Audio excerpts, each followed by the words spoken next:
Parlok Nongpoh, Pijinjar Haying, Hadukan, Ne Hajkatre Jongpi, Phun Sha Karo Water Supply, Ngin Penpoi ke Kabakoi, Kababang, Bat Kabasinyam.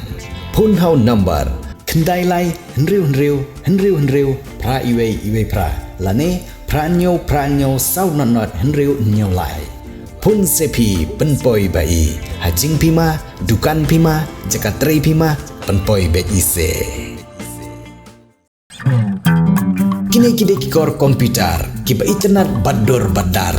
Ni di hajan jongpi, hangne hadukan jongi. Han Nongpoh Town Shopping Complex, Harishan Enterprise, Haka kamera kaba shispa iway. Refurbished laptop but desktop. Phun hau number. Pra iway layar not sau pra sansau. Lane pra lainyo arnyo sawar driunyo. Ka Jingialang yemir jengmut ke Banyngkong hapo ke jelah ke balapan long Shwa banwan ke Dorbar Mang Tyngka na ke bentau senam arhajar arpsan arhajar arpun riu ke bansa sedang nadu ke arpu prantrik rumpang arhajar arpsan ya ke balapan niat jong menteri ramba ke jelah ukun rat kongkal sangmah. Hagini ke Jingialang lai tai halor ke jing penkiu ya ke khajana ke jing peniat ya ke pisah ke Tyngka bat ke jing Shimbynta jong ke nong senong ke jelah na ke benta ke tiga Mang Tyngka. Menteri ramba ula penpau ya jing don kam jong jing Jigialang bat ki Paidbah ban kentiu ya ke yok ke kot. Haka Mang Tyngka la benta ya kinong rap kinong sengkam sengjam bat borok kinong Shimbynta haki kam baper. Kumu menteri bopet ya ke tenat pla Tyngka jong jela ulong ba omla ban kentup lut ya ki jing ai jing mut mardor henry on kentup kat bala. Ke jing temu ke dei ke rukom ya Shimbynta haka ba ya ki polisi la thau kat kum ke jing ai jing mut jong ki Paidbah. Ya kini ke jing rap ke Banyngkong lapet dagi nong Shimbynta kum gajing kersian Paidbah bat gajing penkelah. Hagete gajing kendo wei unong Shimbynta bala kamno bah karta ulong. Bakim syam melapoi perkhat bag sarkar kan penrung ye ki Paidbah hagajing penkre ye ke Mang Tyngka.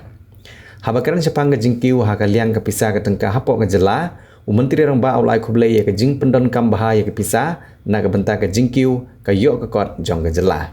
Shushu ulong ro ba kapisah ke don Delhi Henry ke jingla jong sarkar ban shim bat ban pentri kam hok ye kepisah bat ban yetrilang bat ke sarkar pedang ban yetli bat ban bei Tyngka ye ke jingirap hapo ke jela na ke benta ke bha kamiat bat ke roy ke par shushu ulong ro ba ke jingkiu jong jela Meghalaya ke ba khat 0.r% kalong ke bala palat ye ke jingkiu jong gari baro ke wei ke petni ye ke jingkiu jong jela kat barang ni kisngi.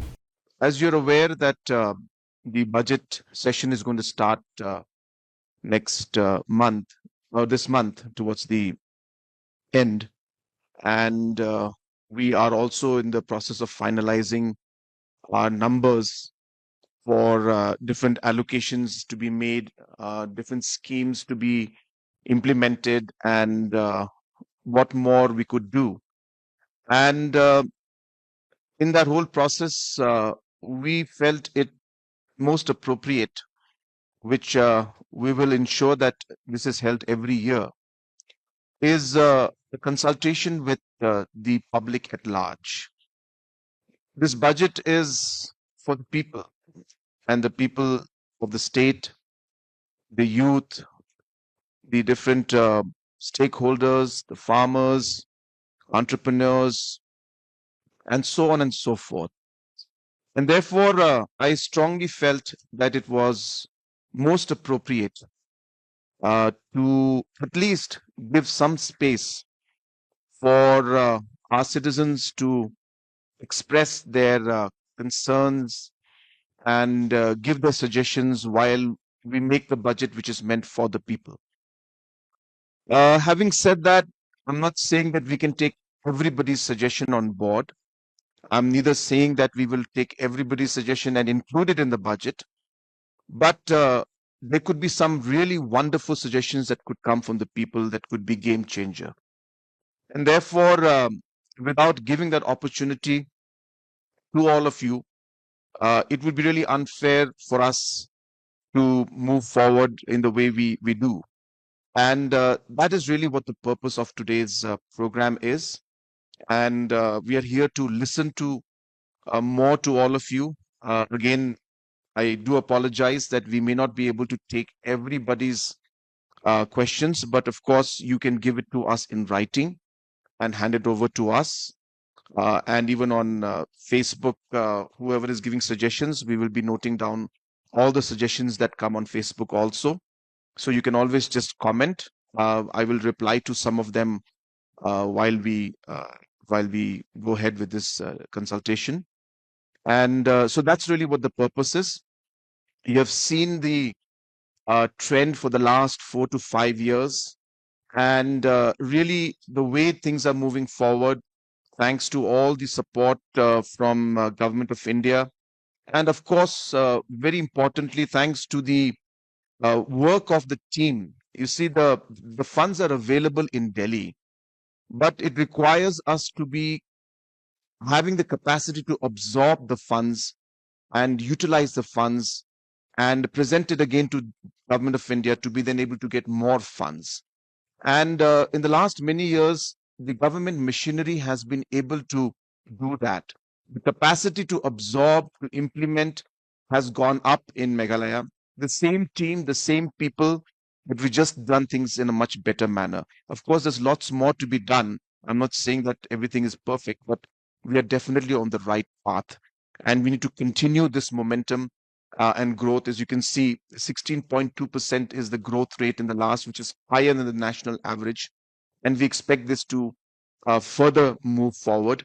But as I said, while this growth story continues, I think the story is incomplete without the involvement of the citizens of our state. In the very first slide, which we wanted to show, is on the GSDP trajectory. If we look at the gross state domestic product, so Meghalaya's growth trend, which I think we have been harping in every meeting. This is the slide which we have shown in the previous presentation. Also, this is the slide which we have shown to the Finance Commission also, and the chairperson of the Finance Commission also appreciated the growth rate of Meghalaya. If we look at the growth trajectory over the last during the period 2015 to about 20, so our growth overall, the CAGR, was only about 8.4%. But I think post-COVID, so thanks to the growth of the Indian economy is also growing well. And also, more importantly, I think the specific steps that are taken by the state government under the leadership of our Honorable Chief Minister. So the growth rate numbers are very clear. The growth is about 16% if you take the CAGR. So as we move along, based on this very strong growth numbers, that is the reason why we have set out on this ambitious goal that Meghalaya will become a $10 billion economy by 2028, because the growth numbers are good, and these numbers are all MOFSP numbers, which is the Ministry of Statistics and Program Implementation of the Government of India. So, and if we look at the table below, we can also see overall, as I said, the country's growth rate is also good post-COVID, but Meghalaya is one of the few states in the country where the growth rate is even higher than the national numbers. So this is the first slide which I want to draw everybody's attention, which is, I think, the entire budgeting exercise, our entire aspirations for the future, everything relies on the growth of the state, and those numbers look very good. Next. So the growth, Meghalaya's growth, as we all know, because growth is the function of public investment, of private investments, private capital, savings. So one of the most important thing that is fueling Meghalaya's growth is the government expenditure. So if we just look at the government's, the size of the government's budget and the expenditure numbers over the last, again, we took a longish trend over a 10-year period. So if we look from 2014-15, so the size of the expenditure is typically what the size of the budget is. So the expenditure 10 years ago government expenditure was only 7,600 crores. Last year, which is year 23-24, our expenditure was 21,800, which is close to 22,000 crores. So which means it increased 3 times. So in a 10-year period, the government's expenditure increased 3 times. So that is the kind of growth we have seen, and it is this growth. So obviously, when government expenditure increases, what happens? Basically, better roads, more water supply, more schools, more programs that benefit the citizens. So that is what happens. So therefore, if you look at our the table next to it, there is the expenditure is categorized into revenue and capital. Revenue means revenue expenditure is the expenditure that is made to run the administration of salaries, various kind of ongoing schemes, all that fall under revenue. Capital expenditure is the expenditure we make on new schemes. So if you look at our capital expenditure number, which we have highlighted, the growth rate of capital expenditure in the last 4 years has been 34%. So which means the state is spending more. In the last 10 years, we had a 3-time increase in the expenditure. in that, our focus in the last 5 years has been on capital expenditure, which means newer projects are being taken up. So all these are the ones that are leading to growth. So this is the expenditure scenario. Next. If we look at the expenditure breakup by state and central, again, so on both on the state front and the central front, we are doing. But one thing in the state front, if we see, our growth rate has been 15%, which means this whole expenditure, while central has been growing, it is state expenditure which is driving this, which means that it is not just the centrally sponsored schemes, but it is the state schemes. State government now has more money to take up various programs. And as you can see, there's a 15% growth in the period 2021 to 24 in the state expenditure. Next, please. Then, as I said, we break the expenditure into revenue and capital. So revenue is, as it is listed there, the normal things that we do to run the state, which is salaries, pensions. These are compulsory expenditures that are unavoidable, that are necessary to run the state. So let's say if we build a new building, a new stadium, the operation and maintenance of the stadium is revenue expenditure, but the investment we make to construct is capital expenditure. So this revenue expenditure, again, if we see, it is going up. But if you see, for example, things like salaries and pensions, so they are not going up so much. So the growth rate of salaries in the period 21 to 24 was only 6%, pensions 14% compared to 12 and 18%. So which means while our expenditure is going, the revenue part is not the one. It's not the revenue expenditure is increasing, it is the capital expenditure. And because capital expenditure is increasing, that is what will lead to growth. Next. So this is the revenue receipts. This is again very interesting because this shows where is this money coming from. Because till now I have shown what is the expenditure, how much we are spending. So where does our money come from? If we see our money coming from, I'll request to focus on the table. So if you look at the state's own revenue, so first there is a state's own revenue. In state's own revenue, we have tax revenue and non-tax revenue. So that is growing. Then we have transfers from the center. Transfers from the center is basically the centrally sponsored schemes and various programs. That is growing a lot. So if you see 21% is the growth rate in the transfers from the center. So which means over the last 4 or 5 years, whether it is Jal Jeevan Mission, whether it is Narega, whether it is PMAY, so the state has been able to leverage a lot of these programs, get more money. So that is increasing. And then the next one, which is what is called the share in central taxes. I think share in central taxes is the one that is increasing the most. So 24% growth is there in the share of central taxes. That is the money that is constitutionally mandated that the government of India divides between the states. So this we can attribute to 2 reasons. One is the Indian economy is doing well. As the Indian economy is doing well, whatever share the government of Meghalaya gets, that is increasing. And second, I'd like to take a moment here to explain this share of central taxes is decided by the Finance Commission, which is constituted every 5 years. So the last Finance Commission, it coincided when the last Finance Commission visit happened to the state. It happened in 2019. And that is when our Honorable Chief Minister also, this new government also came at that time. So we were able to make a very strong case to the Finance Commission about the need for additional resources, need for northeastern states, hilly states to have additional money. So the Finance Commission agreed with the case that was made. In fact, our Honorable Chief Minister led the case for all the hill states and the northeastern states. We had a big conference in Uttarakhand. So there, the Finance Commission agreed with our case, and then they agreed to give the northeastern and the hill states a slightly higher amount than before.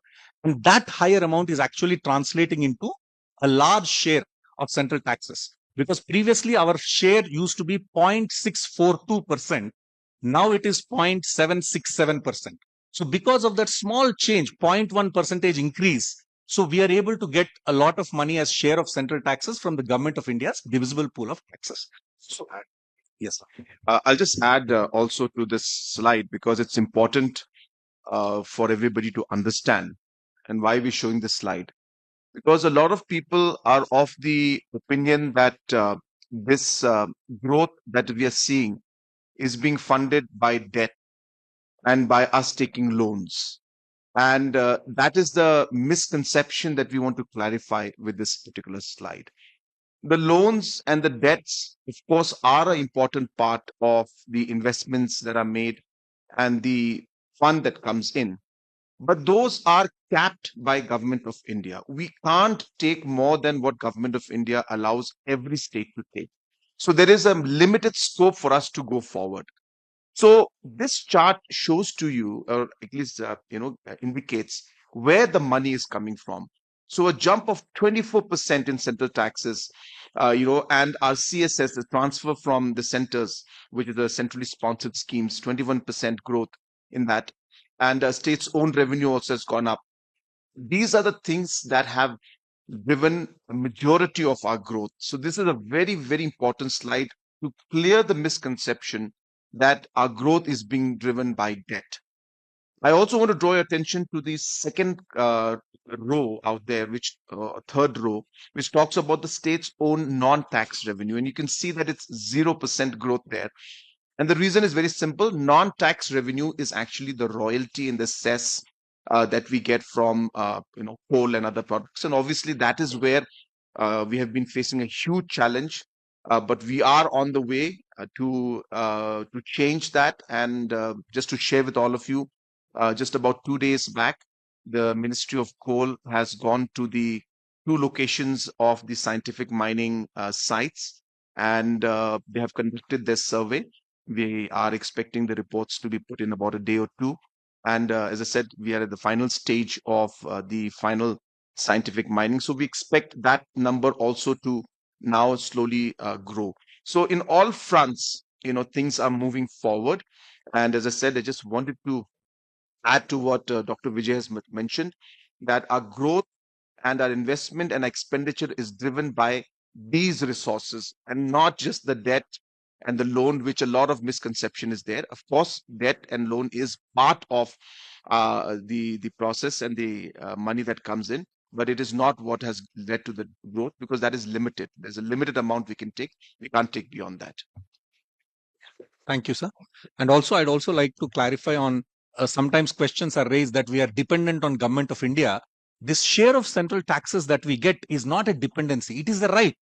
It is the state's right. The Finance Commission every 5 years decides that Government of India collects the taxes on behalf of all the states, and the Government of India has to devolve it to the states. So in that sense, the biggest share that we get, almost in our 17,000 crores, about 9,000 crores is share of central taxes. So it should not be seen that we are dependent on Government of India. It is our right. It is the state's right. So, and Finance Commission has decided that as a formula. So I have just 2 more slides. Next slide, please. This is our own receipts.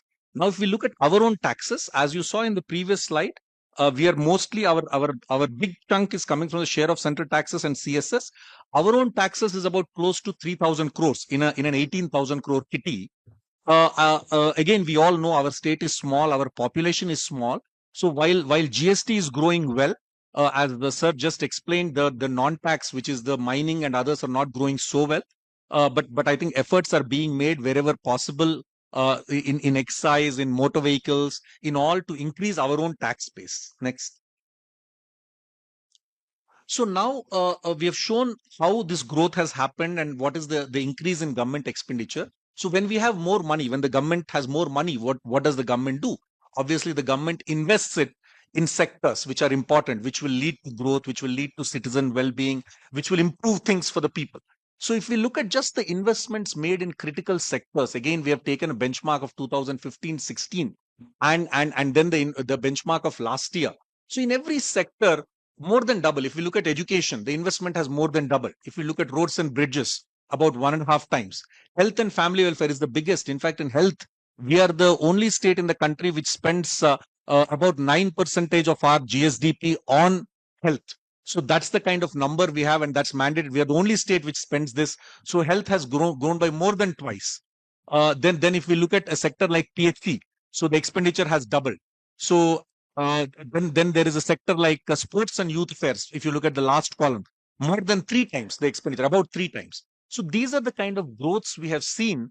And that is what is what we see in the field. I'm sure when we travel to villages, better roads, more PHCs, more sports facilities, all this is the result of this. Next. So this is of last year's actuals, which are the top 10 departments for everybody to have an understanding. So which are the departments where the biggest expenditure is being done? Again, as we would have guessed, education is the big department. Of course, this one includes salaries also. That's why education is the big department. Health is a big department because again they have a huge workforce. Then public works is a very big department. They spend about 2,000 crores out of our 21,000 crores of expenditure. Planning, because many of the projects are implemented through planning. Power is a very important sector, about 1,200 crores of expenditure. Police, again 1,200 crores. So these are the critical sectors. Next. So this is again the capital outlay in the top 10 departments. So the previous slide showed what is the total expenditure. This is the capital expenditure, which means the previous slide showed including salaries and all. This is only on projects. So which are the departments where we are investing the maximum? Again, number 1 is PWD, number 2 is power, then it is planning, then it is urban affairs, and the list goes on. So these are the ones where big capital expenditure is being made. Next. So, and in addition to capital expenditure, I'm sure you'll also all appreciate that over the last 3-4 years, we have also been able to launch several beneficiary-oriented programs. So these are, many of these programs are new programs, whether it is a program like Focus, whether it is a program like CM Elevate, where already we have spent about 100 crores, whether it's a program like Skills Meghalaya, where about 60 crores has been spent in skilling close to about 20,000 people just in the last 1 year. So all these programs, MHIS is today the largest program in the state. About 210 crores is the allocation for MHIS. So all these beneficiary-oriented programs are also being implemented thanks to the increased availability of resources. Next. So this is the last slide. So basically the purpose as we look at it, sir. So we are expecting from the House comments on what are the sectoral priorities. Are there things that we need to prioritize? How do we improve existing in schemes? Are there any new schemes that can be taken up? Are there any ideas on revenue augmentation and last mile service delivery? So these are some of the things which we would like to hear from the House. I conclude here. Thank you so much. Thank you. Pidon kam projector ban peni film ne pidon kam projector nak banta ki awareness program jongpi phun singi ni ai wai shapi pran nyau lai wei khandai hndru yue ar nyau lai